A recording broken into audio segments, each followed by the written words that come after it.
Hello, everyone, and welcome to this discussion with US Colonel Retired Edna W. Cummings about the historic 6888 Central Postal Directory Battalion, often called the 6888. Здравствуйте и добро пожаловать на встречу с полковником армии США в отставке Эдной W. Cummings. Разговор у нас сегодня пойдет о легендарном батальоне Центрального почтового управления номер 6888, более известного как 6 и 3 восьмерки. During World War II, it was the first and only all-black female battalion from the US to serve abroad in Europe. Во время Второй мировой войны это был первый батальон, полностью состоявший из женщин-военнослужащих афроамериканского происхождения. Этот батальон был отправлен из США в несколько точек в Европе и в этом смысле также был уникален. I'm Sheldon Walker. I'm a filmmaker and photographer, not so much a military historian, but I have a deep enthusiasm for US military history. So I'm very excited to learn some more about this historic and amazing unit. Меня зовут Шелдон Уолкер, я фотограф и кинорежиссер. Я не являюсь профессиональным военным историком, но меня очень интересует эта тема, и поэтому я с нетерпением жду нашей сегодняшней беседы. Today's live session is supported by the US Embassy and Consulates in Russia, as well as the American Center in Moscow. Наша живая онлайн-дискуссия проходит сегодня при поддержке посольства США в Российской Федерации и консульств США в Российской Федерации, а также при поддержке Американского центра в Москве. After Colonel Cummings' presentation today, we'll have time for your questions. So please send us any questions you might have through the comment section of the Facebook platform.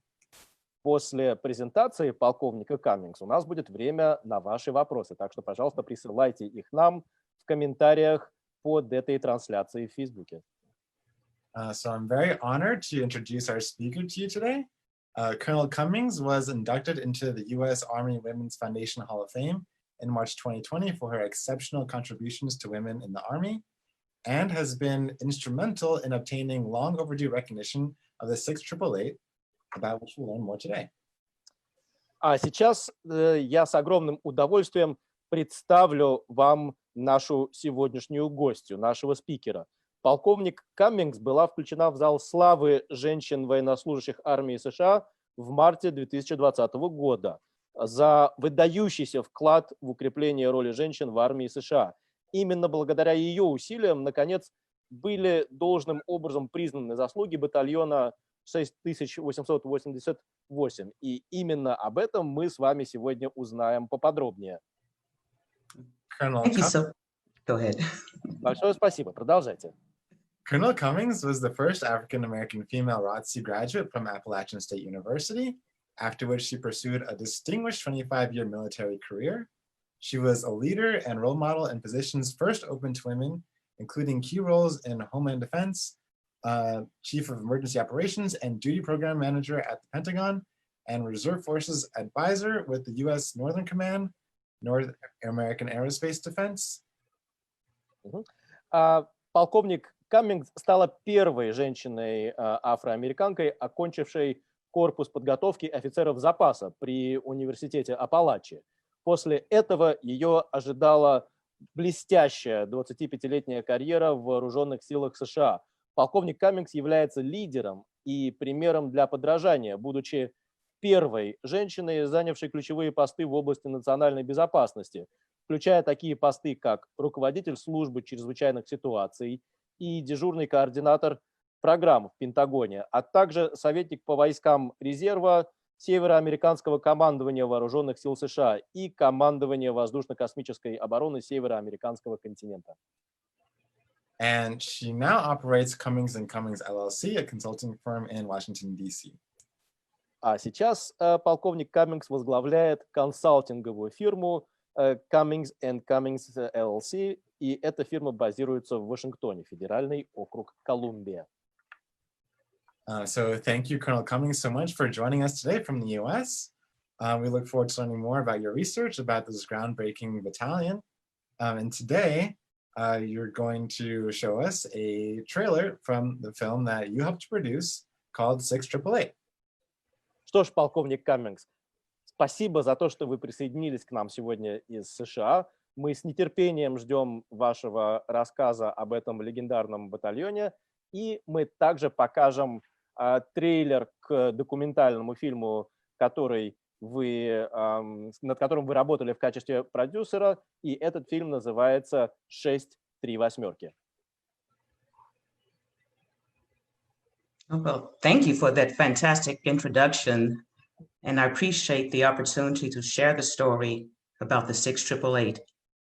Что ж, спасибо за это чудесное представление, и я очень ценю эту возможность поделиться с вами тем, что я знаю о батальоне 638. Yeah. We will show you a trailer for our documentary that features 7 of the living 6888 members. Сейчас мы покажем вам трейлер к документальному фильму, и в этом фильме показываются 7 ныне живущих участниц этого легендарного батальона. And with that, we can start the trailer, and I look forward to sharing information about the 6888. Что ж, давайте посмотрим трейлер, а потом я поделюсь с вами информацией о батальоне 638.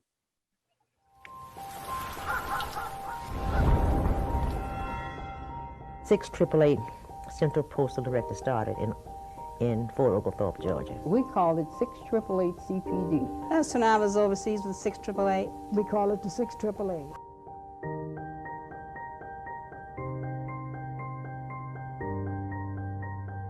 You know, the entire country was mobilized in support of the World War. In July 1943, General Eisenhower had asked for women to be sent to him, and auxiliaries were not allowed to be sent overseas.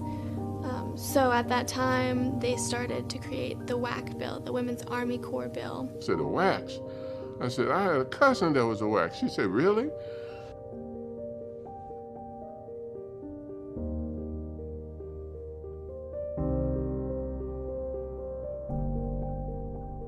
Many of the women in World War II were recruited because of their skills. But at the same time, I sometimes wonder how much they don't really realize what role models they are for the generations of women that come behind them.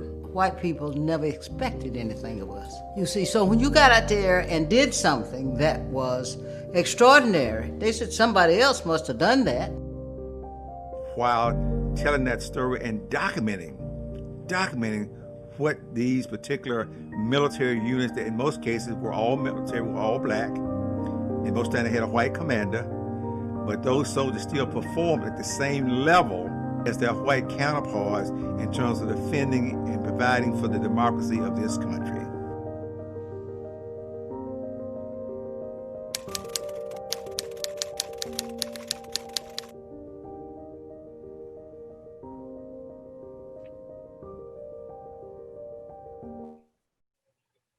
Wow, amazing. That's Круто. really impressive. So I'm definitely excited to hear more about what you have to tell us about the 6888 and hear more of their story. Что ж, полковник Каммингс, мы с нетерпением ждем вашего рассказа о легендарном батальоне 638.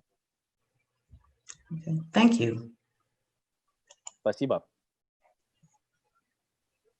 So now we will go into a presentation by Colonel Cummings. Итак, сейчас давайте посмотрим презентацию полковника Каммингса.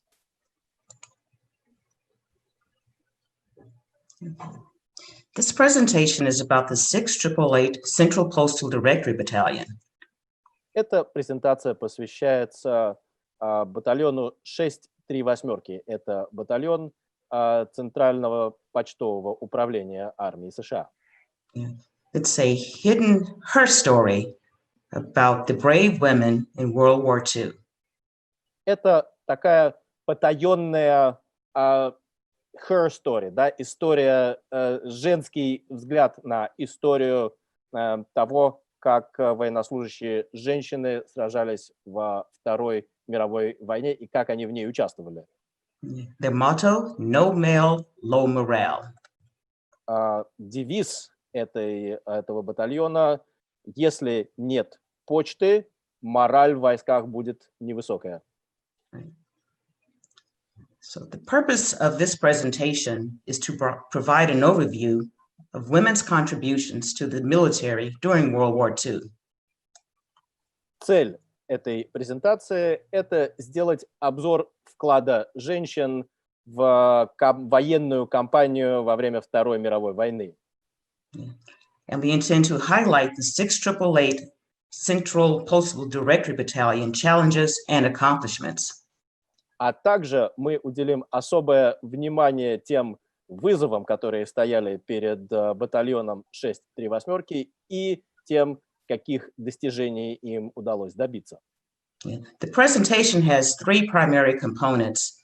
I will discuss World War II women in and supporting the U.S. military. У нашей презентации три основных компонента. Сначала я расскажу о том, как женщины участвовали напрямую и как они поддерживали американские войска во время Второй мировой войны. Black women in the U.S. Army and with highlighting the 6/888. Также речь пойдет о афроамериканских женщинах-военнослужащих в армии США и, в частности, о батальоне 638. In World War II, there were about 350,000 women in the U.S. military. Всего во Второй мировой войне участвовало примерно 350 тысяч американских женщин-военнослужащих. Their goal was to release men for combat. Их цель состояла в том, чтобы заменить мужчин, которые сражались до них. During World War II, approximately 5 million civilian women served in the defense industry and elsewhere in the commercial sector. Во время Второй мировой войны примерно 5 миллионов гражданских женщин служили в оборонной промышленности, а также работали в коммерческом секторе. Right. An estimated 500 Japanese American women served. About 10,000 civilian women served as code girls, with a few Black women and about 600,000 Black Rosie the Riveters. И в их число входили примерно 500 американок японского происхождения и 10 тысяч из тех женщин, которые помогали армии США во время войны. 10 тысяч из них являлись шифровальщицами. Они помогали декодировать шифры, и некоторые из них были афроамериканского происхождения. А кроме того, 600 тысяч женщин, которых мы можем сравнить со знаменитой Роузи клепальщицей с плаката, 600 тысяч из них были афроамериканками. Now I realize that I'm on slide 3 and I've missed slides 1 and 2, so I really need to go back. И я понимаю, что я уже на третьем слайде, а о первом и втором слайдах я не очень много сказала, поэтому мне следует вернуться назад. Okay. All right. So I will continue because obviously I cannot count. I'm on the correct slide, so I will continue. По всей видимости, я еще не научилась толком считать, потому что этот слайд правильный, так что я просто продолжу. We call that operator headspace. Мы это называем чуть-чуть забежать вперед. All right. During World War II, the Women's Army Corps began in 1941. История женского армейского корпуса во время Второй мировой войны начинается с 1941 года. For U.S.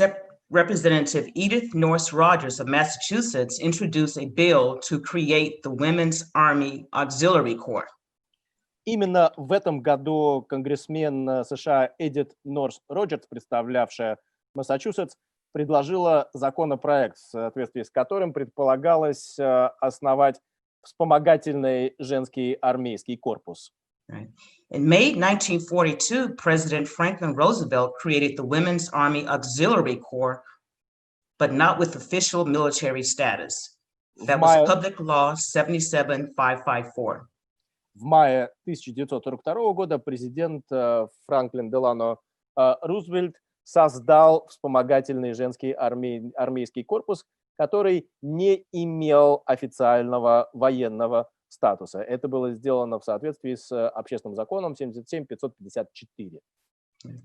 First Lady Eleanor Roosevelt and Dr. Mary McLeod Bethune, a civil rights leader and presidential advisor, advocated for African American women to join the WACs as enlisted personnel and officers.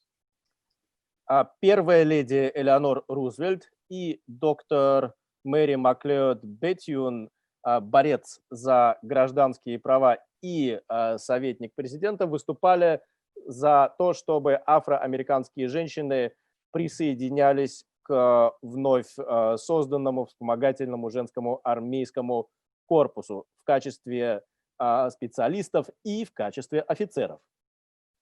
In July 1942, the new WAC recruits underwent 4 to 6 weeks of training at Fort Des Moines, Iowa, including a physical training program. В июле 1942 года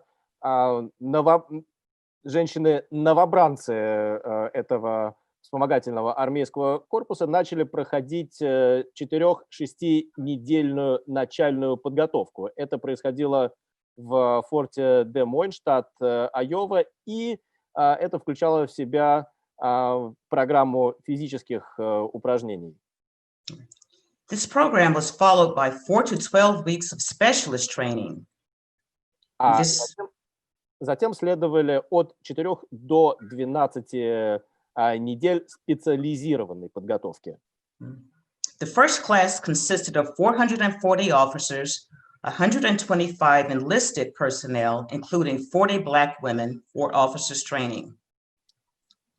И первая группа выпускниц этой программы состояла из 440 офицеров и 125 военных специалистов, включая 40 женщин-афроамериканок, прошедших подготовку на офицерской программе.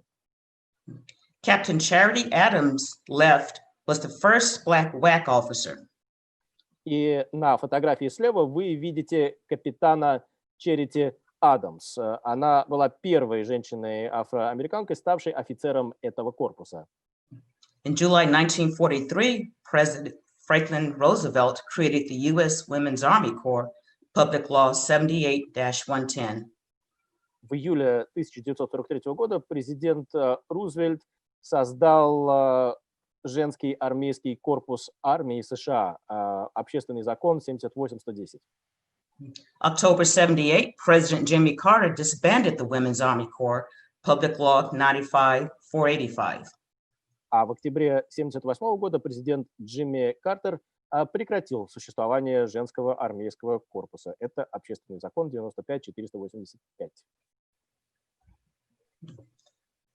In World War II, there were more than 6,520 African-American women who served. Во время Второй мировой войны в рядах армии США служили более чем 6520 женщин афроамериканского происхождения. These Black women served in the US Army. Эти афроамериканки служили в армии США. Due to enforced segregation in the US known as Jim Crow, World War II Black WAC recruitment was limited to 10%.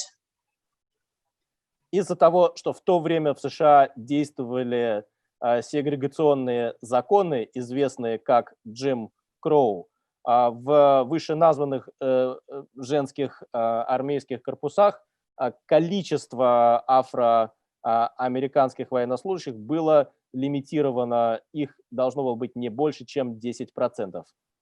That 10% matched the percentage of African Americans in the United States population at the time.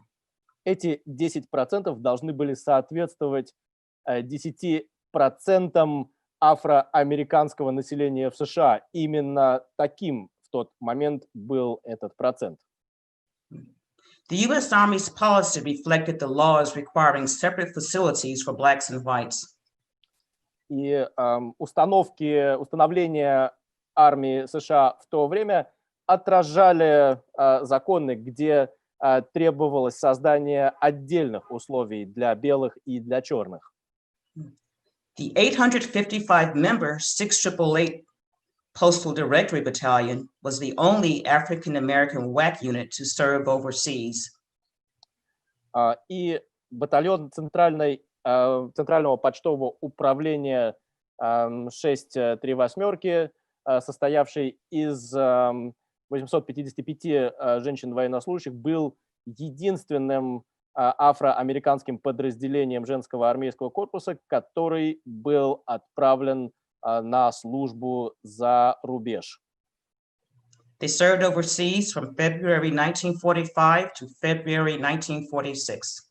Их служба за рубежом проходила с февраля 1945 года по февраль 1946 года. On the left, you see a group photo of some of these women, and on the bottom, a news article about the WACs who served in the United Kingdom. Слева вы можете видеть две фотографии. Вверху вы видите представительниц этого батальона, а внизу новостная газетная заметка о том, как это подразделение женского армейского корпуса достигло берегов Великобритании. In the United States, the black WACs received very harsh treatment. В Соединенных Штатах афроамериканские представительницы женского армейского корпуса с ними обращались довольно-таки жестоко. In March 1945, 4 black WACs participated in a strike at Fort Devens, Massachusetts. В марте 1945 года 4 женщины афроамериканского происхождения, рядовые женского армейского корпуса, приняли участие в забастовке в городе Форт Девенс, штат Массачусетс. They opted to take a court-martial rather than accept discriminatory work assignments. Они выбрали военный трибунал, чтобы не принимать назначение на работу дискриминационного характера. In July 1945, police officers beat 3 black WACs for sitting in the waiting room designated for whites only. В июле 1945 года офицеры полиции избили 3 военнослужащих афроамериканок за то, что они находились в зале ожидания на автостанции, и этот зал ожидания был только для белых. This occurred at a Greyhound bus station in Elizabethtown, Kentucky. Это была автобусная станция Greyhound в городе Элизабеттаун, штат Кентукки. I will not read the entire slide, but this is an example of the treatment that the WACs received in the United States. Я не буду дальше зачитывать этот слайд, но я думаю, что на этом примере вы поняли, каким именно было обращение с афроамериканскими женщинами-военнослужащими в рядах армии США на территории США.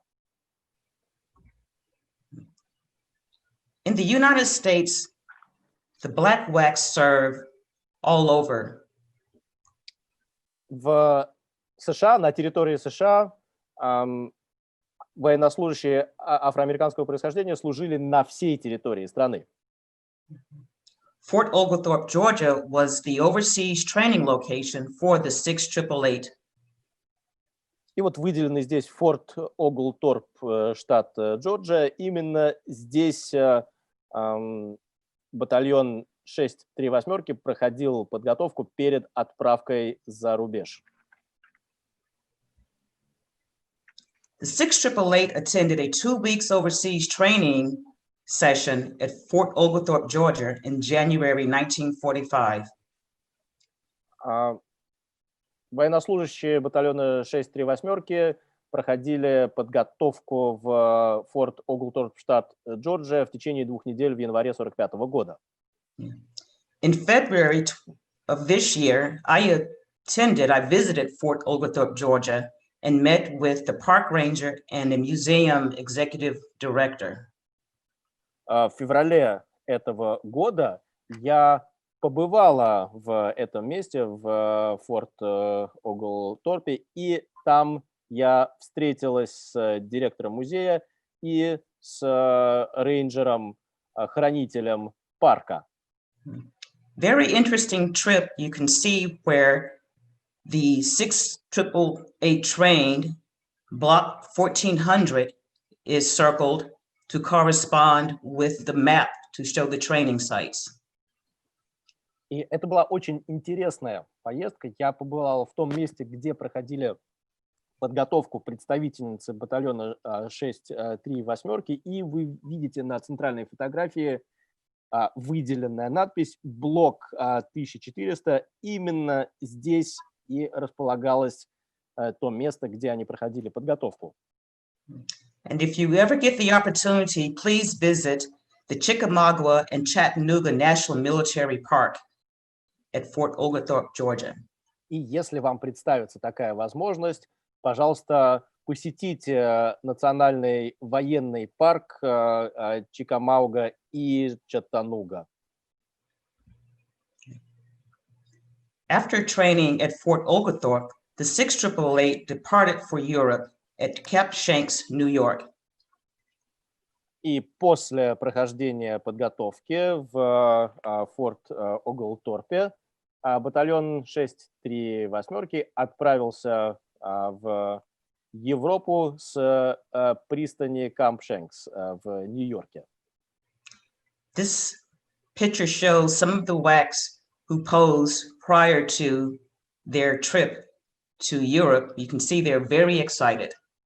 Ну и на этом снимке вы видите некоторых представительниц батальона перед отправкой в Европу, и вы видите по их лицам, как они воодушевлены. The 688 traveled on the Ile-de-France and the Queen Elizabeth to go to Europe. Переход в Европу был осуществлен на судах Иль-де-Франс и королева Елизавета, Queen Elizabeth. Despite close calls with German U-boats as they crossed the Atlantic, the courageous women of the 688 maintained a positive attitude. Несмотря на то, что немецкие подводные лодки едва не потопили эти суда, отважные женщины из батальона 638 сохраняли высокий боевой дух. The largest contingent arrived in February 1945. Самая большая группа прибыла в Великобританию в феврале 1945 года. Upon arrival in Glasgow, Scotland, the women had to seek cover because of V-bombs exploding when their ship docked. По прибытии в Глазго, Шотландия, женщинам сразу же пришлось искать укрытие, поскольку во время швартовки осуществлялась бомбардировка. When the 688 arrived to Europe, the mail was in chaos. Когда батальон 638 прибыл в Европу, состояние дел на почте представляло из себя полный хаос. Under the heading of personnel problems, an adjutant general's report stated that since D-Day and for a long time prior to that date, И в разделе «Проблемы личного состава» в рапорте генерал-адъютанта значилось, что с момента, со дня высадки десанта в Нормандии there was a severe shortage of qualified postal officers in the European theater. Так вот, с момента высадки десанта в Нормандии на Европейском театре военных действий катастрофически не хватало офицеров, имевших подготовку для надлежащего обращения с почтой, для разбора почты. The Postal Division continually sought to secure additional officers by requisition from the reinforcement system and from the zone of interior. И почтовое управление постоянно требовало подкрепления, постоянно обращалось к системе подкрепления с тем, чтобы им были предоставлены дополнительные офицеры, чтобы разобраться с этими завалами. Although there were personnel stationed at Birmingham to handle the mail, the system was in chaos. This photo shows some of the white WACs attempting to sort through all of the mail. Ну и несмотря на то, что представители кадрового состава были размещены в Бирмингеме, и они пытались что-то сделать с завалом почты, система представляла из себя полнейший хаос. На этой фотографии вы видите белых представительниц женского армейского корпуса, которые пытаются со всем этим справиться. The mail was in chaos. In February 1945, the warehouses in Birmingham, England, were filled with millions of pieces of mail intended for 7 million US military personnel and other workers serving in the European theater. И в феврале 1945 года почтовое управление в Бирмингеме представляло из себя просто полнейший хаос. В ангарах, ангары были заполнены миллионами почтовых отправлений, предназначавшихся 7 миллионам военнослужащих армии США, а также представителям правительства США и другим сотрудникам, которые в тот момент размещались на Европейском театре военных действий. Airplane hangars held undelivered Christmas packages, and a constant stream of incoming mail added to the already massive backlog of letters and packages. В этих ангарах для самолетов хранилось множество рождественских посылок, так и недоставленных адресатам. И нужно себе представить, что этот поток почты, он шел беспрерывно, он продолжался, и это создавало полнейший завал из писем и посылок. As Allied forces drove across Europe, every changing locations hampered mail delivery to service members. И по мере того, как войска союзников продвигались по Европе и меняли места дислокации, это, конечно, еще больше усложняло доставку почты военнослужащим. Many personnel in the European theater shared common names. As an example, 7,500 Robert Smiths, Buster Jr. А еще одна проблема заключалась в том, что у очень многих военнослужащих, которые воевали в тот момент в Европе, совпадали имена. Ну, например, Робертов Смитов было 7500 человек. Было множество людей с именами Бастер, Джуниор и так далее. Service members noticed that they were not getting mail from home, and Army officials reported that the lack of reliable mail delivery was hurting morale. И, безусловно, военнослужащие обращали внимание на то, что прекратилась корреспонденция, прекратилось почтовое сообщение с домом. И, как отмечали многие должностные армейские лица, конечно, это негативно отражалось на боевом духе войск. One general predicted that the backlog in Birmingham would take 6 months to process. Один из генералов пришел к выводу, что на разбор почтовых завалов в Бирмингеме должно уйти 6 месяцев. The pictures on the right show the magnitude of the mail backlog. И фотографии справа на этом слайде показывают, насколько серьезным был этот почтовый хаос в Бирмингеме. The solution, the 6888. И решением проблемы стал батальон 638. The 6888 had to work in the cold, dirty, rat-infested aircraft hangars with broken windows and blackout curtains to prevent enemy detection. Батальону 638 приходилось работать в переоборудованных авиационных ангарах, где было холодно, грязно, там были крысы, окна были сломаны, а кроме того, на окнах были черные занавески для затемнения. The solution, 24/7 around-the-clock operations. Какое же было найдено решение? Решение состояло в круглосуточной работе. They organized in 3 shifts to sort out and route the mail based on serial numbers. Были организованы 3 смены, занимавшиеся сортировкой почты на основании серийных номеров.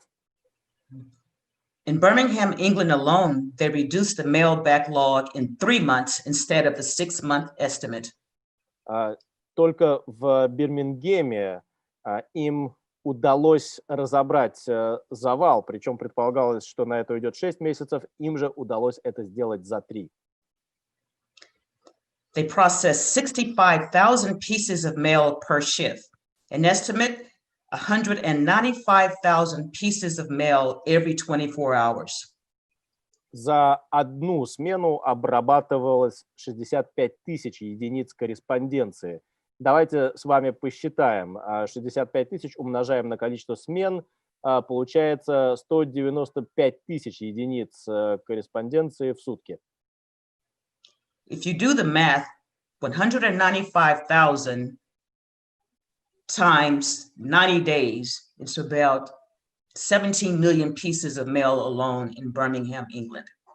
И давайте теперь эту сумму умножим на 90 дней работы. Получится несколько миллионов единиц корреспонденции, с которыми батальону 638 удалось справиться в Бирмингеме. The follow-on mission was to reduce the mail backlogs in Rouen and Paris, France. А затем батальону предстояло справиться с аналогичными задачами в французских городах Руан и Париж. On the right, you will see a WAC newsletter that discusses the 6888 performs one of the greatest jobs of the war. На фотографии вы видите информационный бюллетень женского армейского корпуса, где как раз рассказывается о том, с каким блеском представительницы батальона 638 справились со своей задачей. This newsletter is a rare find and is the courtesy of a living 6888 veteran, Mrs. Indiana Hunt Martin. Этот информационный бюллетень – это, конечно, редкая находка, и ко мне этот бюллетень попал благодаря мисс Индиане Хант Мартин. Это ныне живущая представительница батальона 638. Another rare find, the military assignment orders, also the courtesy of Private Indiana Hunt Martin. You see her picture. She is also in the iconic photo. Это еще одна редкая находка, которая предоставлена Индианой Хант Мартин. Это приказ о перемещении войск. И на фотографиях вы также можете ее видеть. Вот она на нижнем фото, и стрелочки показано, где она на вот этом знаменитом фото, где вы видите представительниц батальона 638. Although the 6888 arrived in Europe in February of 45, the orders were not issued until March. Несмотря на то, что батальон прибыл в Европу в феврале 1945 года, этот приказ о их использовании в качестве вспомогательных единиц в войсках, этот приказ не был отдан до марта. These orders consisted of 8 pages, over 700 names, and this is just page 1 and 6 to show when the orders were issued, and of course, the name of the veteran, Mrs. Indiana Hunt Martin. Этот приказ состоял из 8 страниц, и на нем можно прочитать 700 имен. На слайде вы видите страницы 1 и 6, и на 6-й странице вы видите стрелочкой отмечено имя Индиана Хант Мартин. This shows the 688 chain of command. The commander-in-chief, or the president at the time, was President Roosevelt. He died in office, and then President Truman became the commander-in-chief. И здесь вы видите цепочку командования, схему управления. И самый верхний квадратик – это главнокомандующий. В США это президент. И в тот момент это был президент Рузвельт. Но он умер, будучи президентом, исполняя обязанности президента. You see, the battalion commander is Major Charity Edna Adams. А командиром батальона, как вы можете видеть вот здесь внизу, являлась майор Charity Edna Adams. The 688 consisted of 855 personnel, 31 officers, and 824 enlisted. В батальон 638 входило 855 человек, из которых 31 военнослужащие были офицерами, а 824 были кадровыми военными. This list shows the different functions of the 688 and the 5 companies: Headquarters Company, Company A, B, C, and D. Здесь вы видите разные должности, распределенные между военнослужащими батальона, а также на схеме представлено распределение на 6 взводов. Это взвод штаб-квартиры, а также взводы A, B, C и D. Had the opportunity to meet Lieutenant Griffin, who was in Company D. She is 99 years old and lives in Tempe, Arizona. Мне посчастливилось познакомиться с майором Гриффин. В данный момент ей 99 лет, и она проживает в городе Темпе, штат Аризона. Major Griffin was in the Army during the 688. When she came back to the United States, she joined the Air Force. Майор Гриффин была в батальоне 638 во время войны, а вернувшись с войны, она поступила на службу в авиацию, в военную авиацию США. Yeah, she retired from the Air Force in 1971. She turns 100 this year. В 1971 году только она вышла в отставку из военно-воздушных сил США. В этом году ей исполняется 100 лет. This is information about the commander, Major Charity Edna Adams. А вот информация о командире батальона. Это майор Charity Edna Adams. She died in January 2002. Она умерла в январе 2002 года. She was born in Cottrell, North Carolina, and she grew up in Columbia, South Carolina.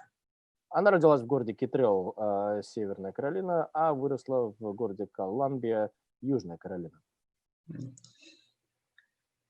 While in the military, she was reprimanded for race mixing after accepting an invitation to a white officers club.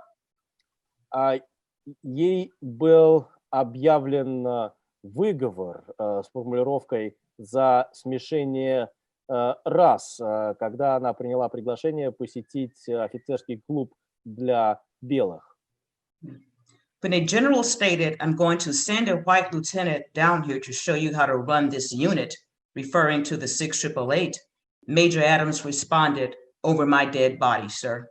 В какой-то момент один из генералов заявил, он сказал следующее: я собираюсь отправить белого первого лейтенанта, чтобы показать вам, как нужно работать. Он имел в виду почтовый батальон 638, и на это майор Адамс ответила: только через мой труп, сэр. Despite these challenges of being reprimanded and almost court-martialed, at the end of the war, she was the highest-ranking Black female officer. Но несмотря на эти сложности и препоны, несмотря на то, что майору Адамс был объявлен выговор и вообще дело чуть не дошло до трибунала, в конце войны Чарити Эдна Адамс была самым высоко поставленным офицером среди женщин афроамериканского происхождения. Life in Birmingham, England, the 6888 had a pleasant experience. А теперь поговорим о жизни в Бирмингеме, в Англии. В целом у батальона 638 был такой позитивный опыт проживания, размещения в Англии. They were welcomed by the locals and formed sports teams and entertainment groups. Их горячо приветствовали местные жители, они сформировали спортивные команды и сформировали также группы по интересам. They were self-sustaining and performed all military and support tasks. They did everything for themselves. И это было самодостаточное военное соединение. Они сами выполняли все военные и вспомогательные функции. While in France, they marched in the Joan of Arc parade. While in France, they marched in the Joan of Arc parade in Rouen, France. Уже будучи передислоцированными во Францию, они приняли участие в параде в честь Жанны Дарк, который проходил в городе Руан. And in July, 3 WACs were killed in a Jeep accident, and they are 3 of the 4 women who are now buried at Normandy. А в июле 1945 года 3 представительницы женского армейского корпуса погибли в автомобильной аварии. И это 3 из 4 американских женщин-военнослужащих, которые похоронены на военном американском кладбище в Нормандии. In February 1946, the 6888 returned to the US. The unit was deactivated in March 1946 without recognition of their service. А в феврале 1946 года батальон вернулся в США. Его деятельность была прекращена в марте 1946 года, и должна сказать, что в то время никаким образом деятельность в Европе не была вознаграждена. 75 years later, the 6888 is now receiving long overdue recognition. Ну и сейчас, вот 75 лет спустя, конечно, вот с таким серьезнейшим опозданием наконец-то представительницам этого батальона воздается дань, воздается должное за их боевые заслуги. In November 2018, a monument was dedicated at Fort Leavenworth. В ноябре 2018 года в городе Форт Левенворт появился вот этот памятник, который вы видите слева. In February of 2019, they received their only unit commendation award, the Meritorious Unit Commendation for Service. В феврале 2019 года они, наконец, получили почетную грамоту за заслуги по поддержке боевых действий. And you saw the documentary trailer that was released in March 2019, featuring 7 of the living women. Ну, и вы видели трейлер к документальному фильму, который вышел в марте 2019 года, где представлены 7 из ныне живущих участниц батальона. As you've seen, the 688 experienced sexism and racism, and our movements now, the Black Lives Matter movements and the Me Too movement, reveal that sexism and racism still exist and undermine our society. Ну, как вы могли заключить из моего рассказа, представительницам батальона 638 довелось столкнуться и с сексизмом, и с расизмом. И как сейчас показывают движения Black Lives Matter и Me Too, мы видим, что, к сожалению, сексизм и расизм все еще не искоренены в нашем обществе, они все еще его подрывают изнутри. Other recognitions include a blue plaque at the King Edward School in Birmingham, England. That's the US Ambassador Robert WWII, US Ambassador to the United Kingdom. Ну и еще несколько моментов, каким образом сейчас все-таки отдается дань, каким образом все-таки воздается должное этому батальону. Здесь вы видите посла Соединенных Штатов в Великобритании, который держит мемориальную табличку, которая теперь находится в Бирмингеме по месту расквартирования этого батальона. And in February and June of 2019, a congressional gold medal bill was introduced to honor the 688 for their service. А в феврале и июне 2019 года в Конгрессе США было принято решение выпустить золотую медаль в честь батальона 638 и в честь заслуг этого батальона. Last week, we knew of 11 688 veterans. Today, we know of 10. An average of 245 World War II veterans die every day. This is pre-COVID. Ну, еще на прошлой неделе в живых было 11 представительниц батальона 638.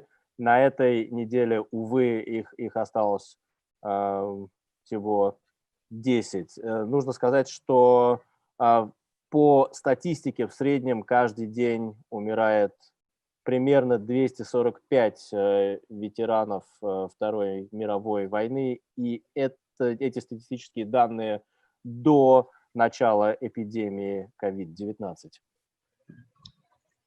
This past Sunday, we lost one of our 688 veterans, Mrs. Elizabeth Barker Johnson of Hickory, North Carolina. She gained a bit of celebrity when she walked across stage in 2019 at Winston-Salem State University to receive her diploma, 70 years after graduating.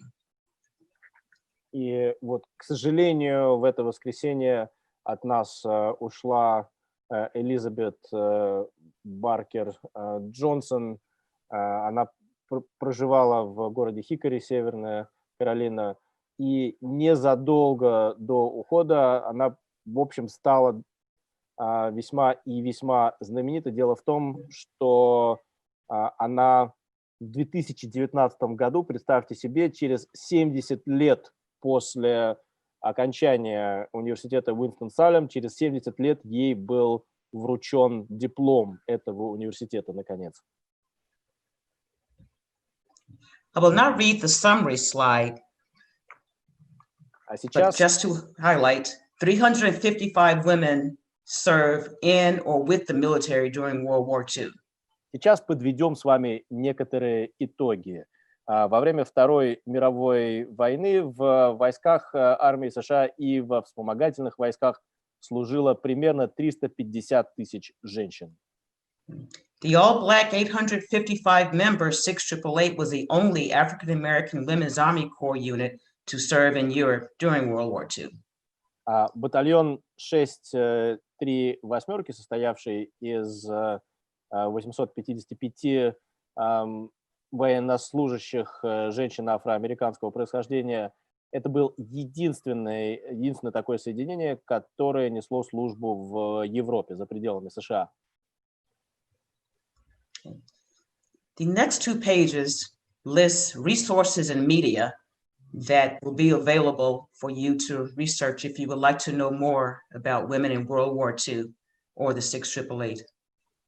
Следующие 2 слайда посвящены ссылкам и ресурсам, которые позволят вам узнать больше об истории женщин и, в частности, женщин афроамериканского происхождения и об их участии во Второй мировой войне, если вас эта тема заинтересует в дальнейшем.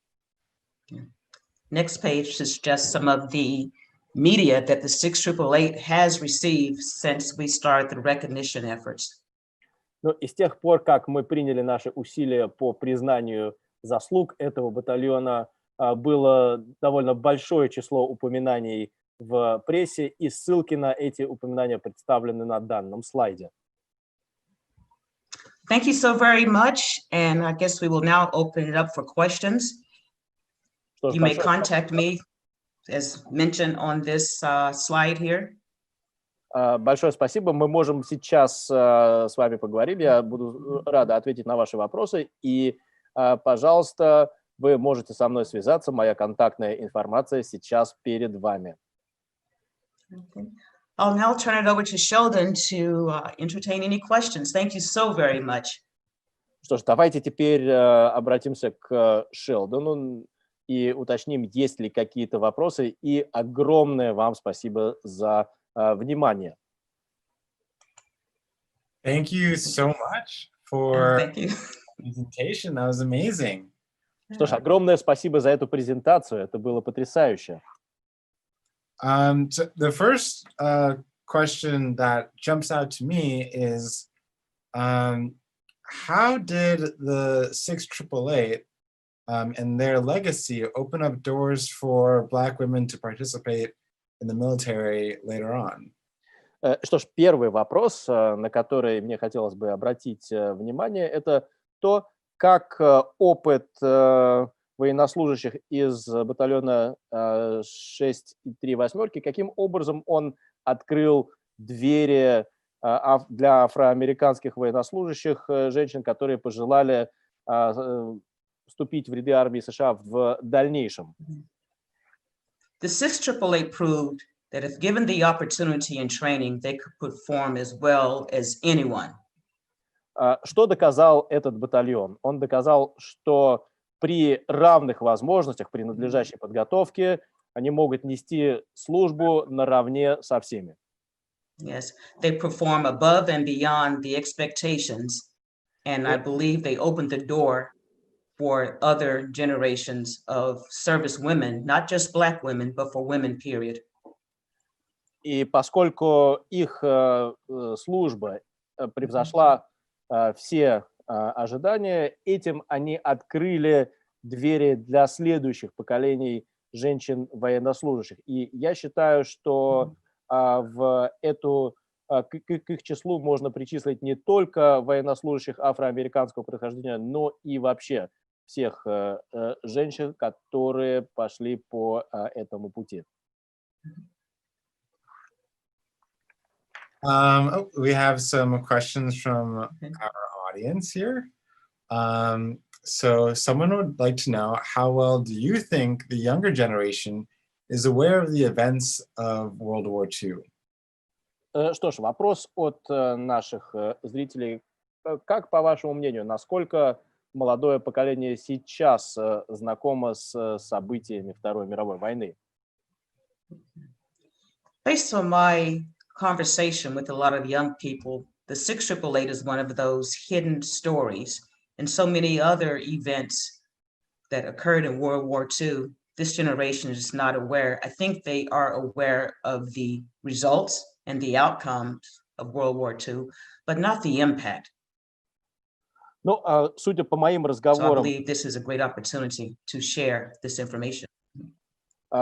судя по моим разговорам с представителями молодого поколения, Есть множество историй, подобных историй батальона 638, которые не являются широко известными. Да, люди знают о результатах Второй мировой войны, но не очень хорошо себе представляют, каким было непосредственное воздействие войны на жизни участников и их близких. Поэтому мне кажется, что очень важно предоставлять эту информацию, давать возможность знакомиться с тем, что тогда происходило.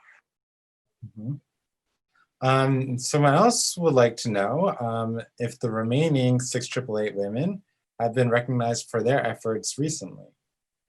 И еще один вопрос от наших зрителей. Были ли недавно случаи признания заслуг представительниц этого батальона? Вот кого-то недавно награждали?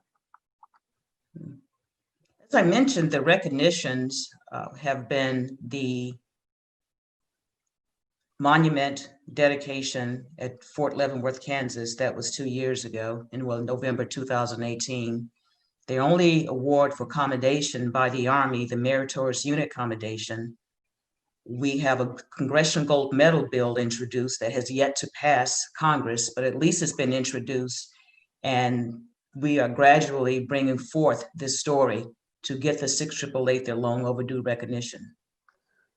Да, наконец, это признание, мы наконец его видим. Ну, во-первых, в ноябре 2018 года, как я уже говорил, был открыт памятник в городе Форт Левенворт.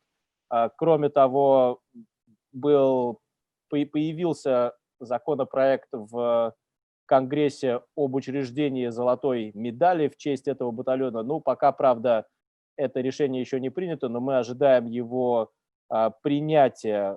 Кроме этого, батальон был удостоен почетной грамоты за заслуги по поддержке вооруженных сил США во время Второй мировой войны. И мы видим, что это признание, пусть и годы спустя, начинает приходить к тем, кто, безусловно, его заслуживает.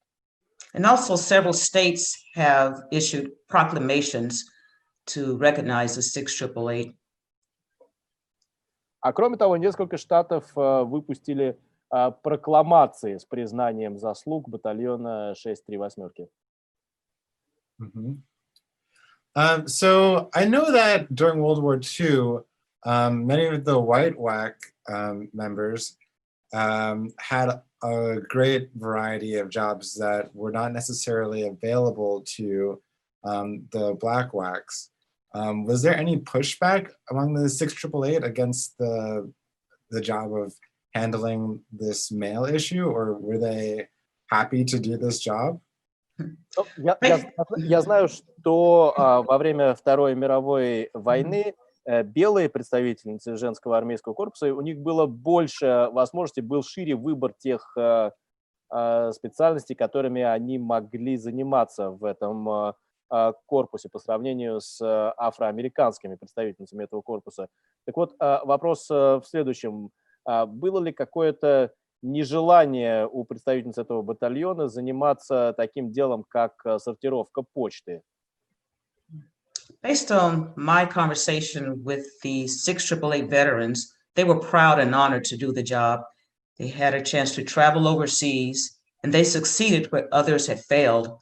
So it was a remarkable feat that everyone was just proud of their accomplishments. Ну, судя по моим разговорам с представительницами этого батальона, они были горды тем, что им было это поручено. Для них это была честь. Кроме того, они получили возможность отправиться за пределы США и добиться успеха там, решить проблему там, где другие не смогли ее решить. Поэтому это такой был подвиг, которым они по праву гордятся. So I'm curious to know how you first heard about the 6888, how it related to your career, and how you got into telling their story. А каким образом вы узнали об этом батальоне, как это повлияло на вашу карьеру, и почему вы решили заняться тем, чтобы распространять историю этого батальона? I became familiar with the 6888 about 4 years ago. I happened to read something online about a Black woman named Edna who was a colonel in the military. And I connected to some of the experiences because when Charity Adams, her middle name was Edna, by the way, so that caught my attention. My name is Edna as well. So when Charity Adams stood up to the white officer and said, "Over my dead body," and later had to prepare to be court-martialed, that was a story that resonated with me because as a Black woman in the military, sometimes you had to stand up to your superiors.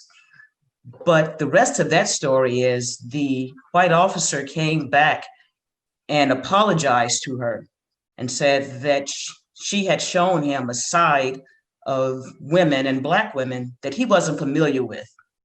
And I've had that experience to happen to me where white males later apologized to me for giving me a hard time and basically saying that I was a good officer. But this was after going through some challenging times. So with that in mind, when I had the opportunity to support the monument fundraising efforts, I joined that committee and helped raise money for the monument. Then after that, we developed a documentary with executive producer James Ferris, who had produced a documentary about the Hello Girls. So that being said, this story has continued to evolve and resonated with a lot of people with similar experiences, and especially understanding the challenges that women and Black women went through in World War II, because the media never talked about the Black women in World War II. You would see a lot of information about men, but not about women. Ну, я столкнулась впервые с этой темой 4 года назад. Я просто прочитала что-то онлайн, что привлекло мое внимание. Я увидела, что там какая-то заметка о полковнике по имени Эдна. Ну, меня тоже зовут Эдна, и я обратила внимание на информацию о полковнике по имени Черити Эдна Адамс. Там писалось вот о случае, о котором я вам уже сегодня рассказывала. В какой-то момент, когда белый офицер попытался навязать ей свое мнение, она сумела дать ему отпор фразой «только через мой труп, сэр». И вообще говоря, сначала вся эта ситуация чуть не привела ее к военно-полевому суду. Однако тот офицер, который сначала позволил себе вступить вот в эту конфронтацию с ней, он позже перед ней извинился и сказал, что ее реакция позволила ему узнать вот те черты, те характеристики афроамериканских женщин-военнослужащих, с которыми прежде он просто не сталкивался, он не был с этим знаком. И, понимаете, мне эта ситуация очень, очень близка. В моей карьере, в моей жизни тоже было много ситуаций, когда мне приходилось справляться с такими вызовами, и мне приходилось доказывать, что я не даром, что я не зря являюсь офицером армии США. И в моей карьере бывали случаи, когда белые офицеры как-то что-то мне сначала выговаривали, я имею в виду стоящие выше по званию, а затем приносили свои извинения. И вот эта история меня, что называется, зацепила, поэтому, когда был организован сбор средств на памятник, поставленный в ноябре 2018 года, я приняла в этом сборе средств самое активное участие. Затем я участвовала также в создании фильма при содействии режиссера Джеймса Терриса. И почему это для меня важно? Ну, потому что у женщин, военнослужащих армии США афроамериканского происхождения, которые несут службу сейчас, перед ними стоят схожие вызовы. И, в общем, пути решения все еще похожи на то, что было в те годы. So I have one more question for you. Here we are, 75 years after the end of World War II, and we're still seeing significant social movements in the US related to the history and the current position of Black Americans.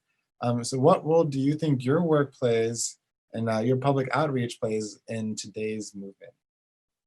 Что ж, еще один вопрос. Прошло 75 лет с окончания Второй мировой войны, но мы видим, что вот те проблемы, те вопросы, о которых вы рассказываете, это проблемы расового взаимодействия, взаимопонимания, они все еще очень остро стоят перед американским обществом. И вопрос следующий. Как вы думаете, какую роль ваша деятельность, ваша работа играет в преодолении этих противоречий?